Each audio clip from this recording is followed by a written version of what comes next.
Okay, so welcome back. We're going to be talking. I think I've got a bit of feedback going on.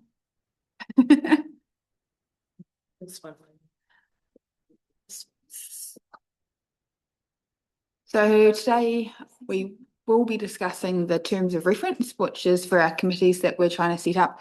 And I guess just to start the conversation off before we go too far into it, is just setting what we're trying to achieve by the committees and what our outcomes we're looking for, and that might help sort of place what we put where and what the delegations look like. So the intention I had behind adding a few more committees, and there's a few different reasons for that. First one being, I think that the idea of growing our leaders and to giving you all a little bit more ownership over it, different topics for me is really important. And I think with the amount of noise we have and amount of speed we've got on things at the moment, I think that's a really beneficial way of doing it, is grouping things a little bit more. It's that kind of idea of chunking, if you will. It's not wanting to take away anyone's decision-making opportunities or ability to be involved. It's not wanting to exclude anyone through the conversation. So I want to be really clear on that, because I don't want a hierarchical system in the way we operate, and I want everyone to feel like they can feed in. So those are sort of my high-level objectives in that sort of space. But when it comes down to this meeting, I think what we need to do, and it's not with a suspicion on that, staff then through that need a bit of clarity as to, okay, what does that actually mean? Where do we send things, certain topics? Where does the decision making in those certain topics lie? And absolutely open to this. I think we just need to make sure that what we're doing isn't absolutely doubling up on what comes to a committee, then also automatically comes to council. Is there some things we don't need to do that with?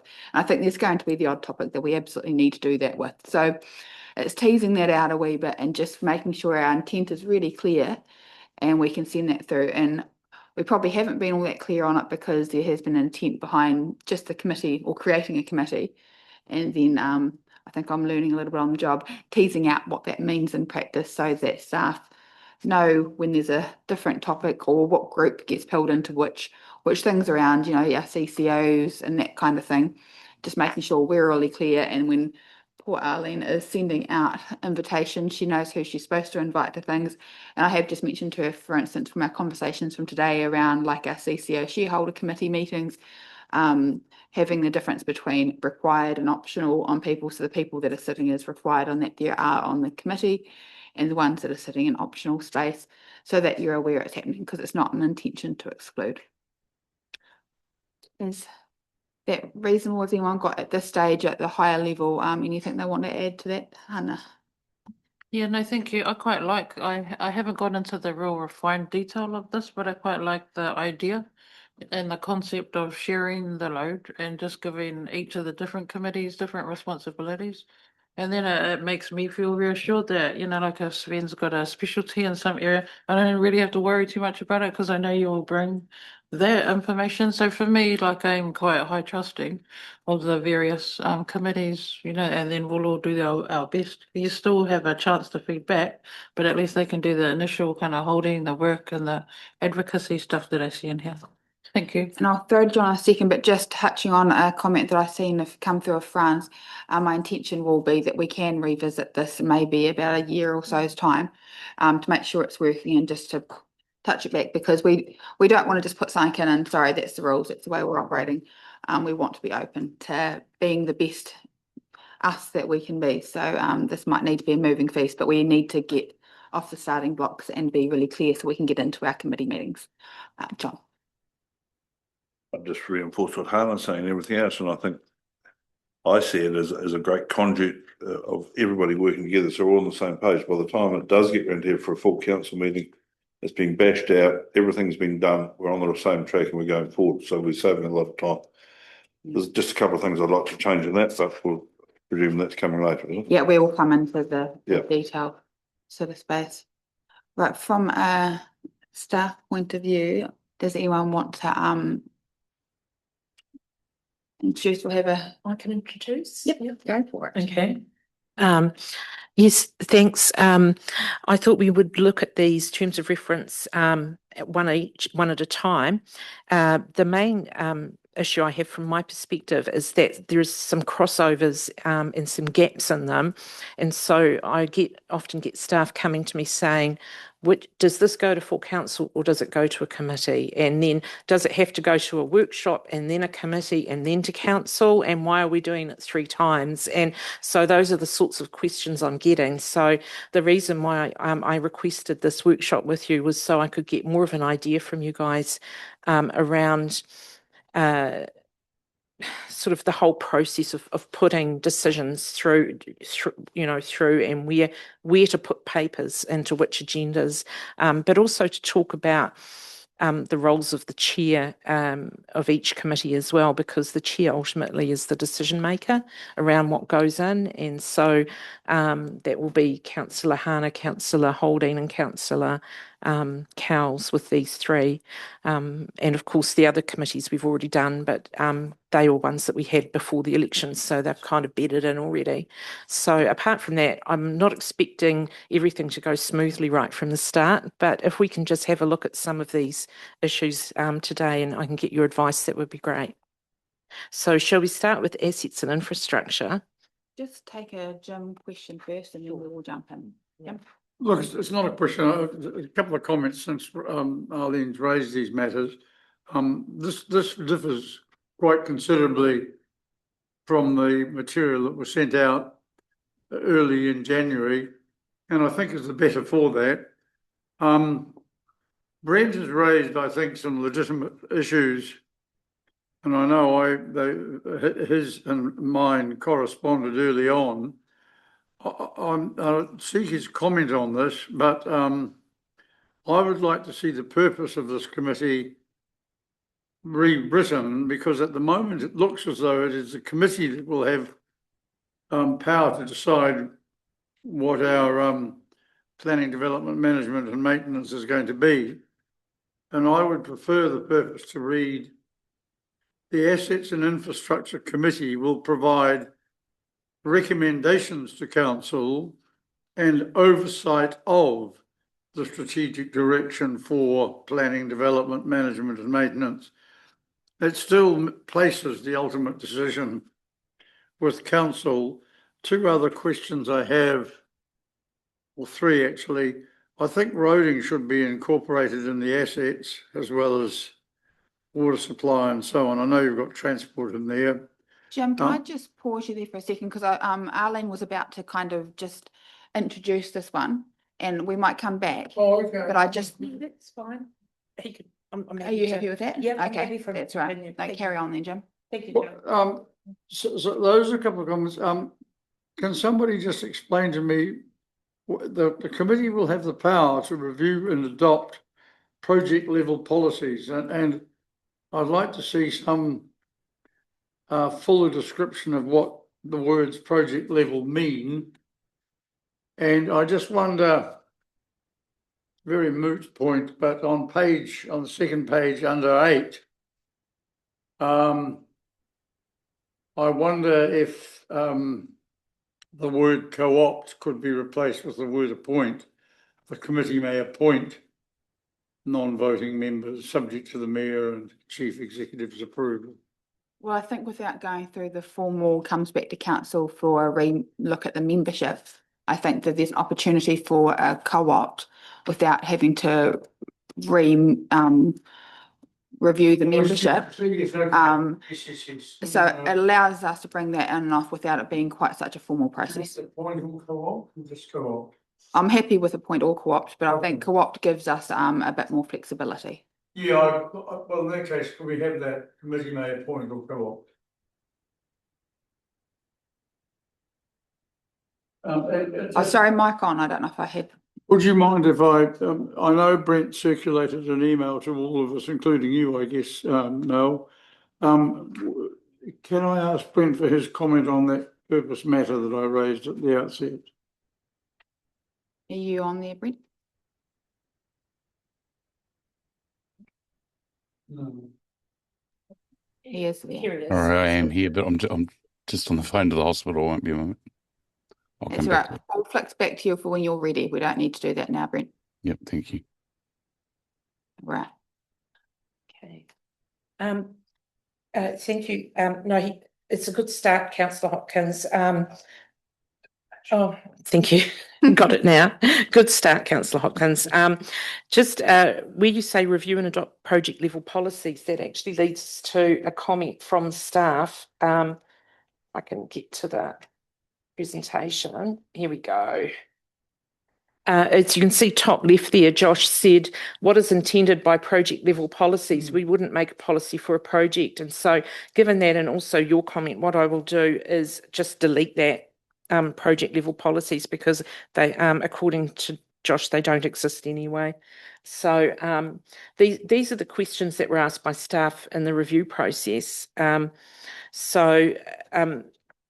rest of the comments from Councillor Hopkins, they work fine, no problem. So I think Roger wants. Sorry, Jim, I'll pass to Roger and then we'll go back to you. Just in relation to the proposed wording of the purpose, does that mean that committee would not decide anything? It would only recommend to council? When I see that there's a oversight function they have that doesn't need to go through council. But yeah, I guess that there was a recommendation outside of that.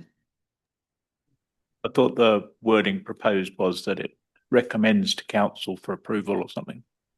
Yeah, that was the first, and maybe I think not everything needs recommended for approval. I think that when it comes to the looking at how it's tracking, that's under the committee. If you look at standing orders, all committees have powers are entitled to recommend. And this decision simply indicates, and the reword of the purpose reflects a concern that Brent and I both had, and I think John did as well, where the purpose has set out implied that it was the committee that had control of the decision making, not the council. And all this rework does is simply endeavours to ensure that it's clear that the ultimate responsibility for the strategic direction sits with council, but the committee has a power to recommend and also an ongoing role of oversight of that strategic direction. And just, yeah, I think we're teasing it out. We're getting there. With things like I'd look at the provide strategic direction, and I don't want a committee providing strategic direction. I think the words align, because I think what we're direction setting we're having happening in our committees needs to align directly with the strategic direction that is set by the entire council. So I think strategic direction is council set, and I think then the committee's role is to align their work programs and their decision making with the intent of the strategic direction. John. Yeah, probably just getting down to it a wee bit. So at quorum, under the quorum, it's 4 members, including the chairperson.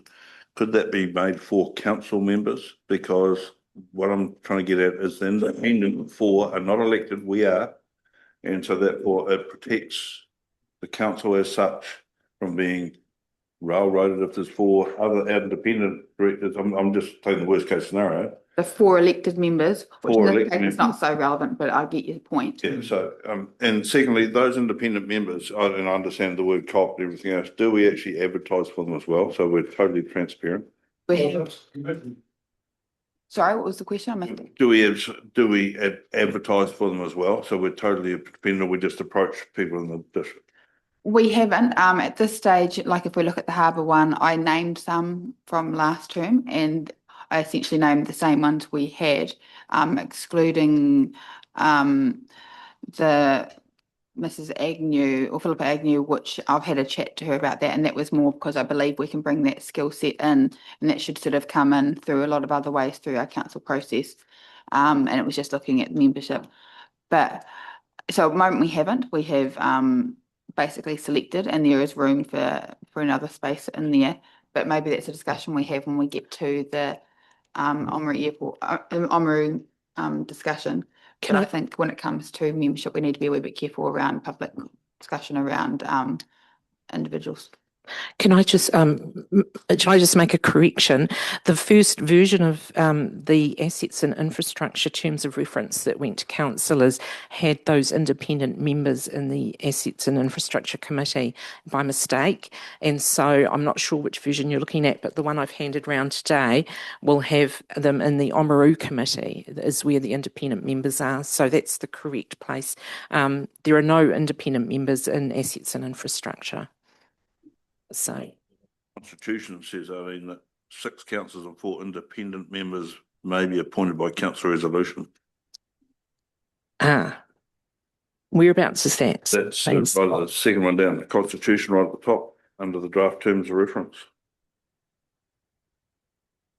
I'm sorry, that's a mistake. I'm sorry. I Oh, apologise. Yeah, obviously I didn't update that part. Then but while we're still there, so do the independent directors get a vote is the one question, and the second part is on the powers to recommend, could we change that the assets and infrastructure committee can we change it to must make recommendations to full council on the following matters?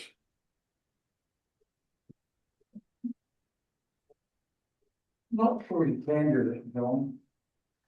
I guess I'd like to understand what you're trying to achieve there, because the can versus the must, we don't need them to must recommend anything to council.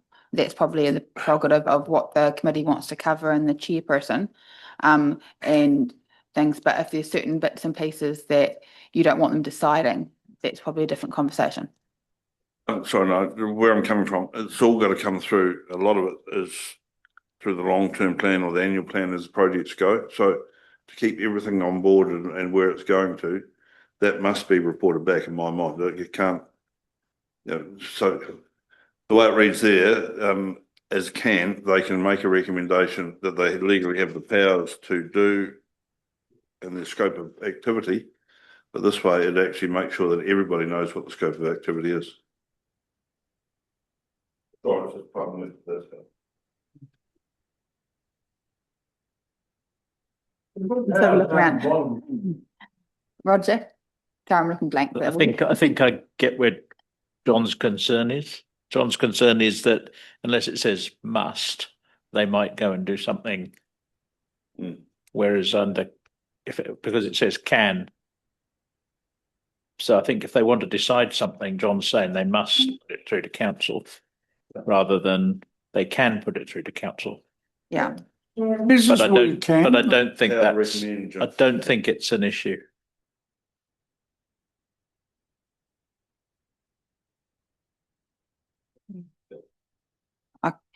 I guess it's thinking about the wording, because there's 2 ways of reading that, and I get how you're reading it. So you're saying that you want to make sure that if that's what they're discussing, there's recommendations to council rather than it being something they can decide.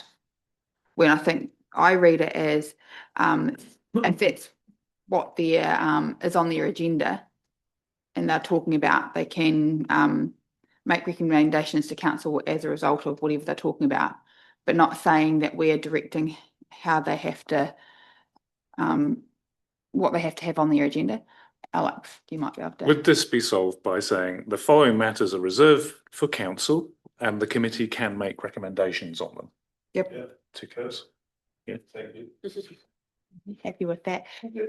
Now, Brent came on as a picture for a second there. Were you ready, Brent, to have a say? No problems if you're not. That's all right. We'll move. So can click that on. So can I just raise some of the things on the screen now, which is we've dealt with the first comment. Eric's saying, do we need to specifically mention land and buildings? And by that he means council-owned land and buildings. Will this committee receive reports on the housing portfolio? Or is a community committee to receive those? So I'm not sure what he means by community committee. So I guess what he's asking is, are council-owned land and buildings considered infrastructure? Which...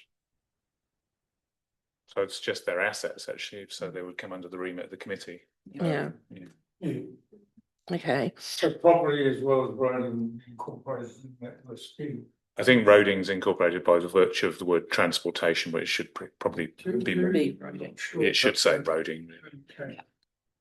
I've just got a view, it might be different to mine. Go Roger first, then Dan, and then John. So is the harbour in the assets committee or is it in the Oamaru committee? So I think the committees are both looking at this, but from different angles. So are the assets in the harbour being well managed and, you know, maintained effectively? Assets and infrastructure. How is the harbour working as a place, and attracting people and, you know, Oamaru committee? Yeah, I agree. It's that strategic intent sitting in behind the conversation. Dan. My take, just to go back to that, the community committee, my take on that from Eric was, would it go to the Oamaru committee? Would it go to the Wahimo? Would it go to wherever those, as far as housing is concerned, wherever they were actually located? That's what I would have taken that from. And I think that's a little bit like the conversation around assets in the harbour. It's the intent behind the conversation. You know, if we're looking at different specificities around you know, just maintenance and things like that, or that kind of how we upkeep our assets, and that sits with the assets committee. But when we're looking at the strategic priority of something that's in Wahimo, absolutely, the Wahimo Community Board needs a role in that, and I think giving them that place, and the same thing happens in Oamaru. And that might take a bit of teasing out, and we might find we need to, but I think that's where we set the intent around where the strategic kind of conversation needs to sit. Is that clear as mud? All right, John. No, I think you've covered it off. I see these committees as enablers. So when something specific comes up, we can sit around and fast track or think, or there's somebody's idea, we can put that down. You know, as far as specifically mentioned different assets and buildings and reports, the reports are only received if they get asked for. I don't see more pressure or more time being taken up by the good people in this building than needs to be. It's only when something arises and gets its head above the water that we actually need to start asking the questions that we can help, not hinder, but help solve the problem. So something I've just noticed, and I raise it quite seriously, under objectives, bullet point 1, ensure council assets and infrastructure support the district's growth, sustainability and community wellbeing. I wonder if we can incorporate in a committee an objective that's actually that Parliament has specifically removed from the Act. Well, I guess, and this is a bit of the cart before the horse discussion, because we haven't landed entirely on our strategic plan, which then should fall into what these committees look like, and they may need to be finessed at that stage. So I guess what we're currently doing is aligning with what our strategic discussion or objectives were through the long-term plan that we're currently operating under. So until we have an official new strategic direction, we need to just sit on what we are. So that we'll probably have them come back to us when we land on a new strategic plan, just to make sure everything we're doing is aligning with that. Yeah, well, maybe we can just note that may need to be revisited. Okay, the last comment was from Josh was, how does this committee interrelate with the Oamaru committee? And he talks about parks and reserves issues that are in Oamaru. And I guess that was, when we get to the Oamaru committee, maybe we'll do that next, is looking at, do we want the Oamaru committee to have the same powers and roles as the community boards in Wahimo and Ahuriri, or is it something different? So the other one that I got asked recently was, with all the parking issues that are going on at the moment, and we have postponed the parking report that was going to come to you, like, does that instead go to the Oamaru committee? Does it go to assets and infrastructure? Does it go directly to council? So that's the question there. And I guess it comes again back to the intent and the strategic discussion you're having as a result.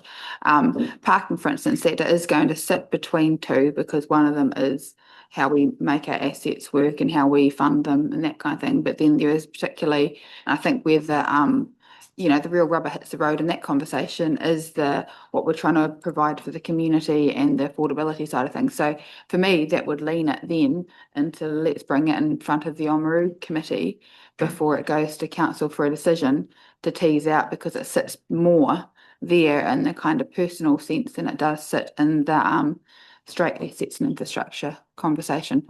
I'm happy for anyone to challenge me on that. Jeremy. Oh, I think it probably covers that in the first objective of the Oamaru one, to provide a forum for discussion and consultation on local issues affecting the Oamaru ward. So Yeah. that's it.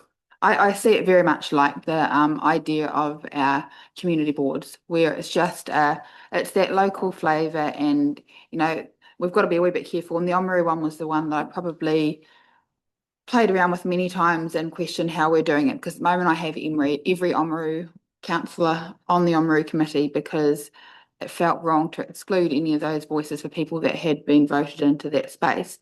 Just like your councillors automatically on the community board, and then bring in the community members. So the membership is currently bigger than Ben-Hur, and be interested in whether or not anyone thinks we need to revisit that, but maybe it's something we have to try and first and foremost. But France. Yeah, just on that, as in which committee does it fit? But isn't it a normal way of protocol that an issue is brought to council in the first place, and council has the choice to refer it to a committee, particular committee or community board?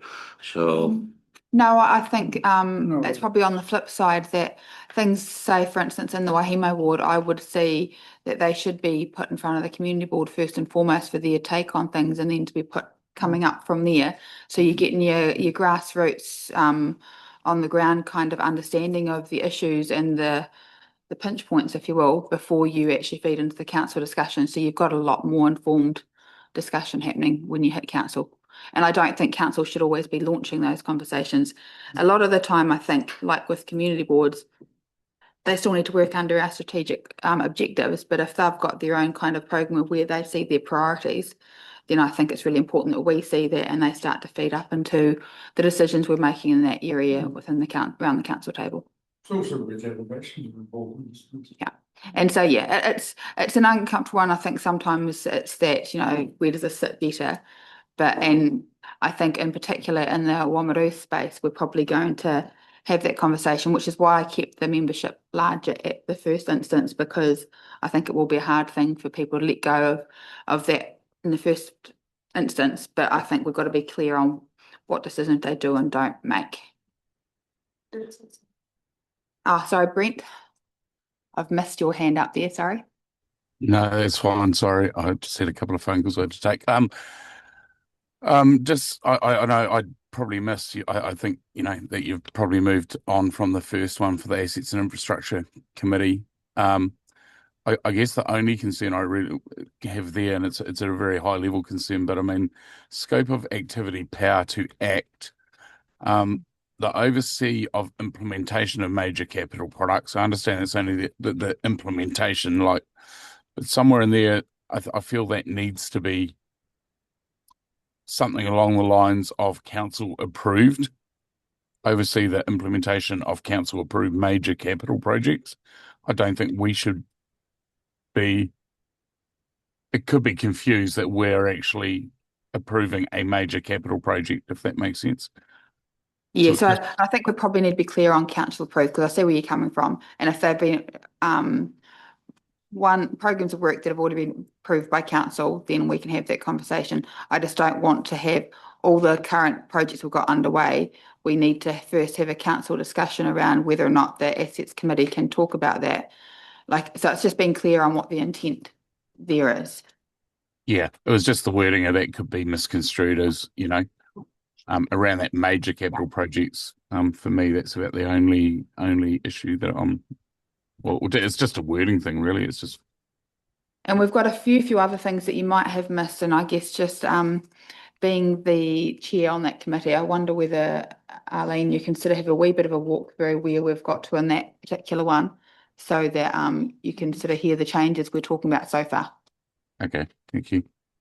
Yeah, under Constitution, that was a mistake and it's been crossed out and will be corrected. Under Purpose, The Assets and Infrastructure Committee will align their work program, will provide recommendations to council and oversight of the planning development. No, Yes. please, I've got it all Yes, recorded. And what I suggested, based on Brent's email, was about just being clear as to who had ultimate responsibility.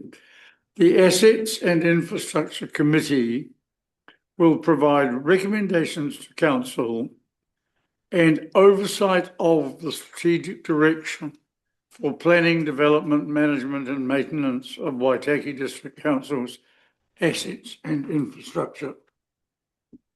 Now, just having heard that our councillors around the table and online, understanding what that's sitting like at the moment. And based on Jim's response there, are we comfortable? Do we know what we're talking about at the moment? Do we need to respond? What it will mean is I won't put any decision reports to this committee. All decision, I think if this committee's only doing recommendations. So they'll only, by decision reports, I mean decision in its own right. I mean, they'll be able to decide to recommend to council, but this committee won't be making decisions in its own right. Sorry, Arlene, look at the scope of activity. First of all, through me, and we'll just be respectful in the way we were. Thank you. That is not correct. If you look at scope of activity, power to act, this committee is going to have the power to review and adopt plans and programs related to the procurement, development and maintenance of council assets and infrastructure without referral to full council. We just need to make sure that's clear in the. It will also have to be able to oversee the implementation of council approved major capital projects without referral to full council. So there will be decisions that the council can make within a slightly constrained remit. So I think the issue, Jim, is maybe the wording you've suggested doesn't quite fit with the power to act. My suggestion is we just we understand the intent. It still has the power to act, but it's got to be aligned with the council's overall strategic objectives. And so, can we just take that away and just look at the wording of that, just to make sure? Sorry. So the wording you suggest, what I'm talking about is taking this away to reword it, try and reword it so it sits with, I think, what is the agreed intent, that it does have the power to act. But the wording you suggested, I think there's a feeling that suggests that from the start, it does not have a power to act. It just has the power to recommend it. So my suggestion is we've got lots to discuss here. Yeah.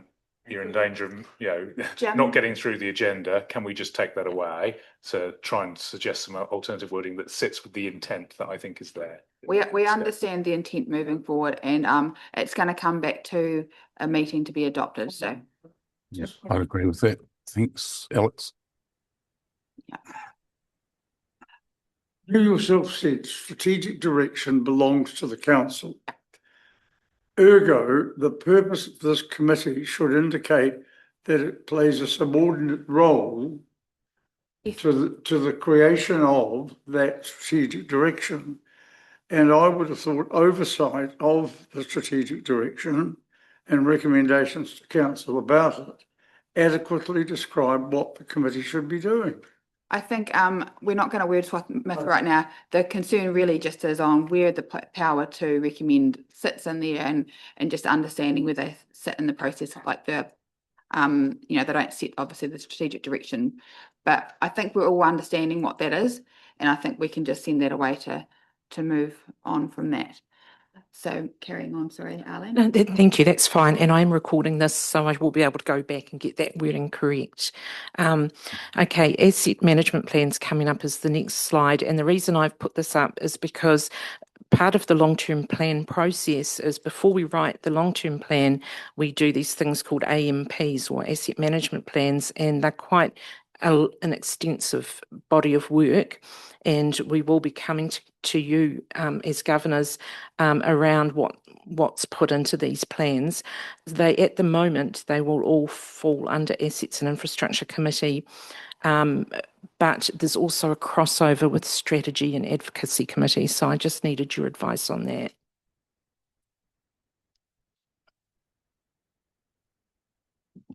I thought I might, Hannah, do you have a thought on that from a strategy point of view, where that could line up together? So what's the overlay? So basically that some of the assets management plans coming up are setting strategy, and we also have a strategy and advocacy committee. So just working out, some clarity around what sits where, and maybe if the strategy is sitting in our infrastructure space and around a planned infrastructure, that sits within the asset management plan.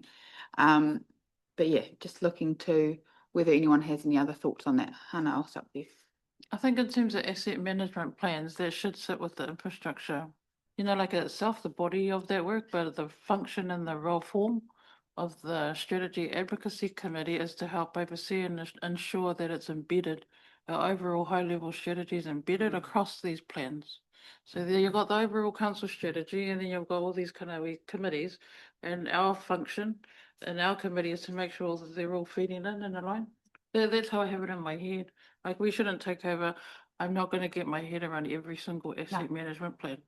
I'm just going to say to the chair and the committee, are you sure that this is going to align to the strategy? Is it going to meet the outcomes that we intend? And what are the metrics that Alex and the team are bringing forward to ensure that we're hitting those, like those outcomes and things? I think it's that clear process around the way we do our strategies and what's coming forward, and making sure we are feeding them into the right place at the right times without, the massive surprises that, oh, this is a strategy that's hit us on the ground right now.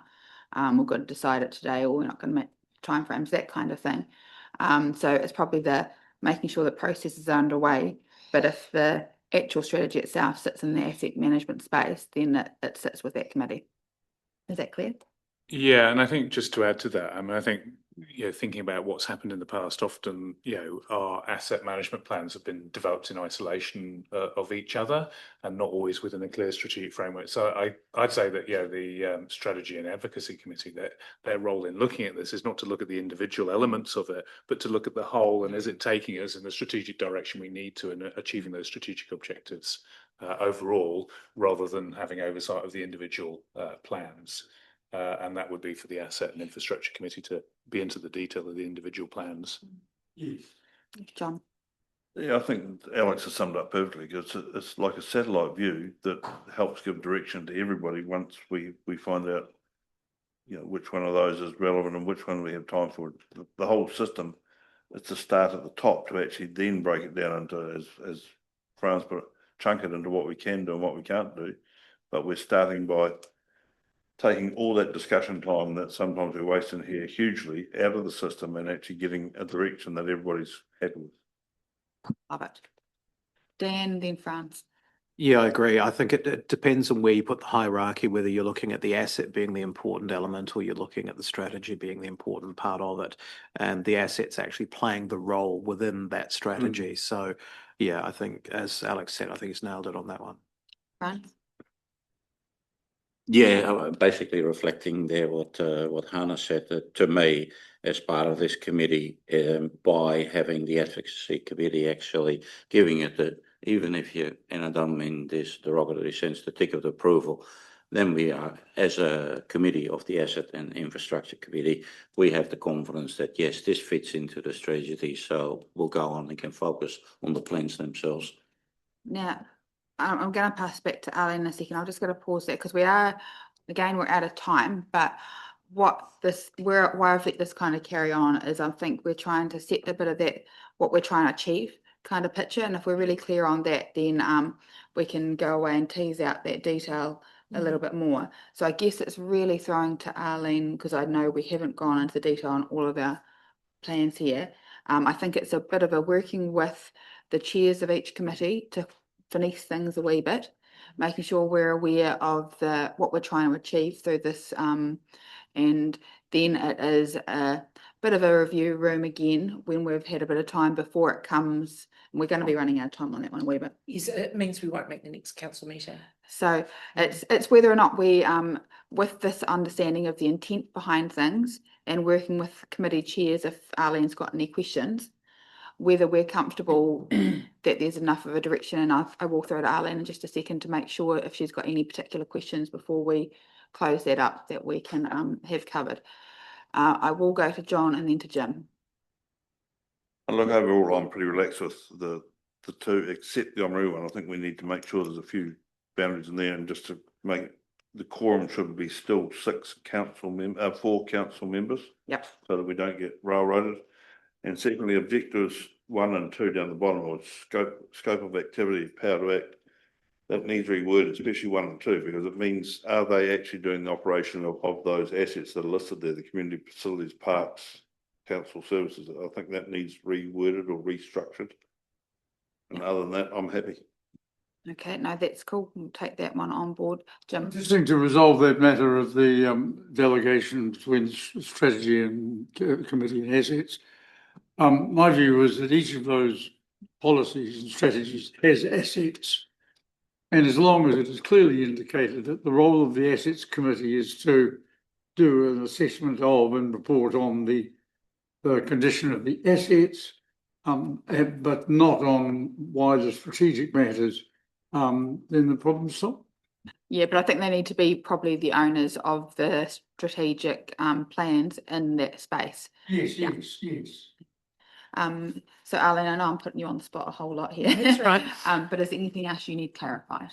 Yes, I think you've clarified most of it. Thank you. There was just one question from Councillor McCone about governance inclusion in tender documents that I'd like to thrash out, because this is completely different to what we do at the moment. Taking your question on board, I think there's going to be the odd bigger thing that maybe as a council, when we pass a scope or a plan, that we have that discussion around. I don't think we want to do that by right with every tender document. So I wouldn't want to see that. And I think that the exceptions to that need to be a council decision, so that we're not just by right going into every tender document, because I think that would be not helpful. No, so where I'm coming from, again, it comes from the committee side of things. That a bit of local knowledge sometimes helps in this sort of these. And I suppose I'm a bit gun shy after seeing the parks contract do what happened there. I think there's some opportunities that the rules of engagement, I hate that word, whatever, but inclusion, looking at the big picture, not necessarily the short-term picture. And I think some of these tenders, especially now, are very relevant, considering the way the workflow is going and everything else. So it might look more expensive in the short term, but it could be very beneficial in the long term. I think some are. We just don't want a blanket rule on that. I'll throw to Brent. Thanks, Mel. Yeah, look, the ELT would have hopefully read that email, and I think that's, there's almost a separate discussion around policy setting across the board. But I mean, yeah, I agree with you, Mel. It should be something that we, it's only on the odd large project, and how that looks needs to be discussed as well, whether it was a non-scoring observer or whether it's a different step that comes to council beforehand. But that's, yeah, I'm not sure that it needs to be tied into these committees as a terms of reference. People. Okay. Well, thank you all for your time, and I think lunch is ready, is it, Ali? Yes, so lunch should be available now, so thanks everyone. Alex, did you have something else you wanted to raise then, or you feel like it's No, been I'm covered? to have that discussion another time. All right. So yeah, like I mentioned, what we'll do is we will have this feedback go into what they look like. Any clarifications will go through the chair and me if they need to, and we will, that way we might be able to meet the next meeting and get things up and running. Jim. We are not discussing the other two committees today, is it correct? No, I think we've run out of time. Okay. But we've done through this conversation, because we want to be a wee bit consistent in our approach, is trying to understand what we're trying to achieve and the clear lines of sight. And I think we've achieved that. So there might be a few intricacies, and we are going to be able to discuss these at the meeting. So you won't, it's not going to be the last time this is in front of you. But I think it's just a better way. If you've got particular concerns about a committee, probably make sure the committee chair is aware of that, and they can feed that in. I will give the committee chair the opportunity to make a call one way or the other, so that we've got some direction that's really clear for Arlene. But that's only going to be in this is what comes before council, and then there is a decision to be made. Harley, let's have the other two draft terms of reference. So there was something I was going to add as well, and yeah, this is new. We're learning. We're all learning together, and I think if we try and aim for perfection, we could be discussing these for the rest of the triennium. I think, you know, and it's picking up on a point Franz made. You know, it says in there they'll be reviewed every 3 years, but I think, yeah, we need to, you know, keep in touch. How is this going? And thinking about it. And if we need to change things up, if we need to bring it back to council to amend anything, we'll do that. I mean, yeah, we all want it to make it work, but let's give it a go and, you know, see how it works and make changes if we need to. And that way we can get into the committee cycle. Roger. Would it be helpful when we've worked these through a bit more to actually do some scenarios? So we think of how we would progress a decision through a committee through to the council, so everybody can see how it would work. It might be, I guess the next time it's formally going to be in front of councillors is going to be in a meeting setting. So I guess it's trying to make sure you're pitching the conversation where you want it to be. So, you know, if we want to keep it at a strategic level, or if we, I worry that brings us down into the weeds a little bit much.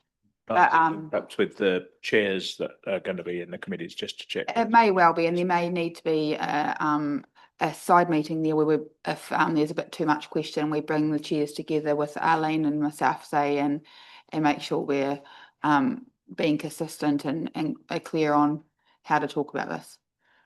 I think the thing we might need to think about a bit more is the forward planning work. So, you know, we do have a forward plan. We're trying to improve that, and maybe there's a, you know, a different forum where we're, you know, meeting with the chairs and thinking about where items are going to go and how they navigate them through the decision-making process. But we can think about that a bit more and consider how we do that.